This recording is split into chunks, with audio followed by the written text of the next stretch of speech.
అసలు ఆవిడ యాంకర్ శ్యామల మాటల్ని ఎందుకో ఆవిడకి సమాధానం చెప్పాలంటే అసహ్యంగా ఉంది.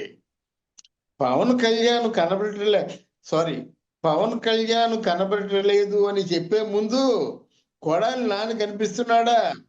ఉమ్. ఆ అరవింద్ కుమార్ యాదవ్, అనిల్ కుమార్ యాదవ్ కనిపిస్తున్నాడా? ఆ వల్లభనేని వంశీ కనిపిస్తున్నాడా? ఎవరు కనిపిస్తున్నారండి? ద్వారపూడి చంద్రశేఖర్ రెడ్డి కనిపిస్తున్నాడా? ఎవరు కనిపిస్తున్నారండి? ఈయన పేరు నాని చావు బ్రతుకుల మధ్య కూటుమిట్టాడుతూ ఉన్నాడు. ఎవరు కనిపిస్తున్నారు? మన వైఎస్ఆర్సీపీలో ఉన్నవాళ్ళు ఓ ప్రశ్న వేసే ముందు దాని సమాధానం కూడా దగ్గర పెట్టుకొని ప్రశ్న వేస్తే బాగుంటుంది. అయినా after all Shyamala who is she? What is her calibre? What are the standards of Shyamala? మనం ఆలోచించుకోవాలి.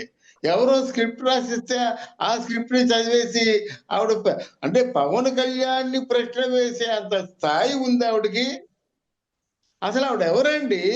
వైఎస్ఆర్సీపీ ఆవిడ అధికార ప్రతినిధి కనబడలేదు. ఆవిడ వైఎస్ఆర్సీపీ అధికార ముక్కు తెలీదు, ప్రతినిధిని మొహం ప్రశ్నించే తెలీదు, ఏమి తెలియదు. వైఎస్ఆర్సీపీ అధికార ప్రతినిధికి ప్రశ్నించే హక్కు ఉంటుంది కదా సార్. వాళ్ళెవరో తలా తోక లేకుండా అధికార ప్రతినిధిగా పెట్టుకున్నారు కానీ ప్రజలెవరూ కూడా శ్యామల్ని అధికార ప్రతినిధి అని అంటం లేదు.